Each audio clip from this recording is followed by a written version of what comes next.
राम न हो ऐसा तो कोई गुलजार नहीं।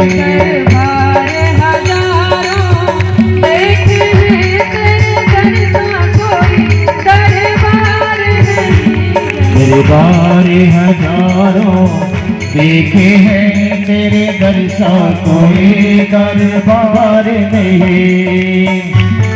दरबार हजारों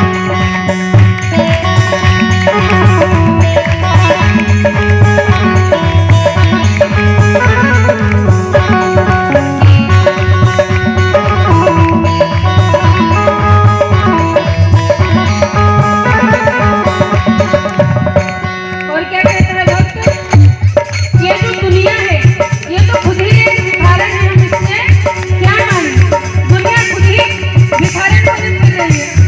तेरे दर सा कोई दरबार नहीं। दुनिया से भला हमें क्या मांगे, दुनिया खुद एक भिखारन है। दुनिया खुद एक भिखारन है।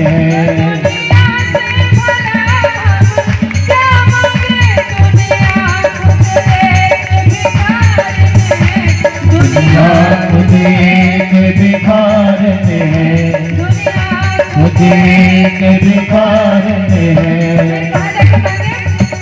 मांगे तो ऐसे दाता से जहाँ होता कभी मांगे तो ऐसे दाता से जहाँ होता कभी इनकार नहीं। देखे हैं तेरे दर सा कोई दरबार नहीं। दरबार हजारों देखे हैं तेरे दर सा कोई दरबार नहीं।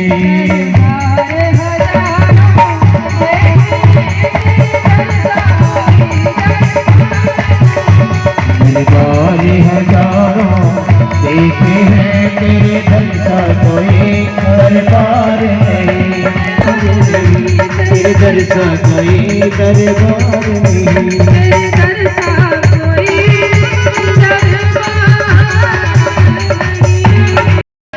क्योंकि सुखदेव महाराज जी के विषय में एक बात तो प्रचलित है कि वो कहीं भी रुकते नहीं थे, ठहरते नहीं थे।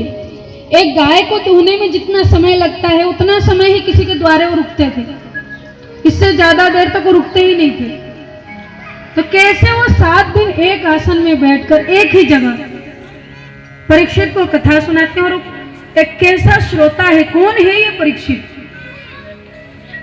तो कहते हैं कि ये पांडवों का वंशज है। जब महाभारत युद्ध लगभग समाप्त होने को था, अभी दुर्योधन मरा नहीं था, छुपा हुआ था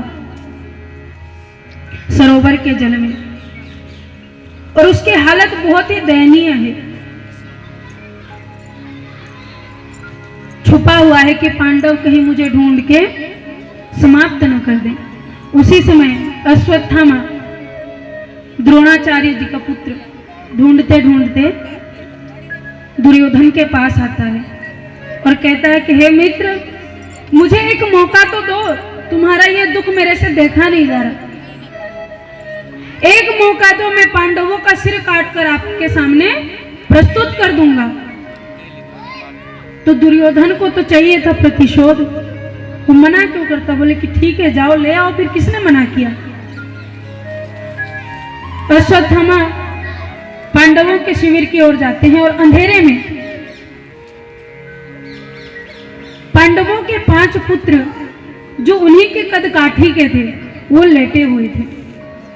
अश्वत्थामा ने सोचा कि जगते हुए पांडवों को हराना या उनको मारना तो इतना आसान है नहीं, अब सोए हुए पांडवों का ही सिर काटकर मैं ले जाता हूं कपट पूर्वक। अश्वत्थामा जाकर पांचों पांडवों के जो पुत्र सोए हुए थे उनको पांडव समझकर पांचों के सिर काटकर लेकर आ जाता है और दुर्योधन के सामने कहता है कि ये लो, ये पांचों पांडवों के सिर हैं। दुर्योधन को विश्वास नहीं होता, कहता है कि पांडवों की हत्या करना इतना आसान थोड़ी है। अश्वत्थामा कहता है कि मित्र आपको विश्वास नहीं है तो एक कपड़ा हटा के देखो। जैसे ही कपड़ा हटाया दुर्योधन रोने लगा। देखिए उस अधर्मी दुर्योधन के भीतर भी करुणा थी, धर्म अभी भी बचा था उसके भीतर। देखकर बिलक बिलक कर रोता है, कहता है कि रे दुष्ट, तुझे मैंने पांडवों को मारने के लिए भेजा, तूने तो मेरा वंश ही खत्म कर दिया, तूने मेरा वंश समाप्त कर दिया। ये तो पांचों पांडवों के पुत्र हैं। देखकर वो बहुत बिलक बिलक कर रोता है और दुर्योधन का भी प्राणांत हो जाता है। इधर शिविर में जैसे ही श्री कृष्ण पांचों पांडवों के साथ आते हैं, द्रौपदी देखती भगवान को तो गर्भ में धारण किया, देवकी ने, कौशल्या ने, अनुसुईया ने भगवान को तो धारण किया, लेकिन उत्तरा ने भगवान और उनके भक्त दोनों को एक साथ धारण किया। धन्य है ऐसी हमारी भारत भूमि की मां।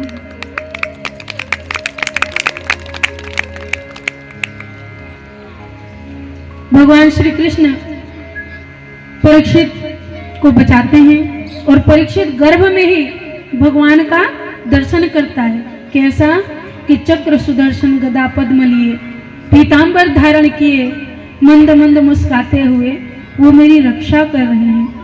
और जब परीक्षित का जन्म होता है तो सबको निहारता है, देखता है, मानो कुछ खोज रहा है, परखता है, इसीलिए उसका नाम परीक्षित हुआ। क्या परख रहा है, क्या देख रहा है सभी की ओर कि वो जो गर्भ में मेरी रक्षा करने के लिए आया था वो कहाँ है, वो तो मुझे दिखाई नहीं दे रहा। और हर गर्भ में रहने वाली जो संतान है, सभी संतानें परीक्षित है, क्योंकि जब भी संतान उत्पन्न होती है, हम गर्भ से बाहर आते हैं तो हम भी खोज रहे होते हैं। आपने देखा है किसी जन्मजात बालक को, वो क्या करता है, आपको नहीं देखता, हो इधर उधर देखता है। आप देखेंगे उसका सिर हिलता है, कभी इधर देखेगा कभी उधर। किसको खोजता है वो उस परमात्मा को खोजता है। लेकिन हम लोग क्या करते हैं, हम लोग ये नहीं बताते वो जो खोज रहा है वो कहाँ है, कौन है वो। हम लोग क्या बोलते हैं, हम अपना परिचय देते हैं, अले ले ले, मैं तेरी नानी, मैं तेरी चाची, मैं तेरी बुआ। हम ये नहीं बताते कि जो तू खोज रहा है वो कहाँ है, हम अपना परिचय देते हैं। और वो भी कुछ समय बाद जिसको वो ढूंढ रहा है उसे भूलकर हमें पहचानने लगता है कि हम उसके कौन हैं। कैसी विडंबना है। और एक बार हम इस भूल भुलैया में आ जाते हैं, फिर हमें पता नहीं लगता आजीवन के हमारा पूरा जीवन कैसे चला गया और हम खोजते रह जाते हैं। जिसे खोजने आए थे उसको नहीं खोजते और उसके अलावा सब कुछ खोजते हैं, केवल एक उसे नहीं खोजते। लेकिन जब परमात्मा कृपा करते हैं, ठाकुर जी कृपा करते हैं, तो हम क्या करते हैं, हम उस ओर अग्रसर होते हैं, उस खोज की ओर अग्रसर होते हैं। परीक्षित जी का जन्म हुआ, लेकिन श्री कृष्ण देखते हैं कि युधिष्ठिर जी जो हैं अभी भी संतुष्ट नहीं है, प्रसन्न नहीं है, परेशान है, चिंतित है। उनकी शंका का समाधान करने के लिए भगवान श्री कृष्ण पितामह भीष्म के पास सभी पांडवों को, द्रौपदी को लेकर जाते हैं कि इस राजगद्दी के लिए ही मेरे परिवार का, मेरे कुटुंब का नाश हो गया। जो विलाप कर रहे हैं, जो ये महासंहार हुआ है, इन सभी का कारण मैं हूं, ऐसा विचार करते हैं वो, और इसलिए दुखी। हे डैड, चंगी तरह खेडी चैंप। Any doubt? किदा खेडी आज बेको, सुके सुके दाग बेको। नो डाउट इन्ना सुक्के दागा ਲਈ ਹੈ ਸਰਫ ਐਕਸਲਮੈਟਿਕ ਹੁਣ ਨਵੇਂ ਪੈਕ ਵਿੱਚ SPP ਟੈਕਨੋਲੋਜੀ ਦੇ ਨਾਲ ਇਹ ਸਿੱਧੀ ਸੁੱਕੇ ਦਾਗ ਕੱਢੇ ਸੈਮੀ ਆਟੋਮੈਟਿਕ ਮਸ਼ੀਨ ਵਿੱਚ ਹੀ ਐਨੀ ਡਾਊਟ ਨਵਾਂ ਸਰਫ ਐਕਸਲਮੈਟਿਕ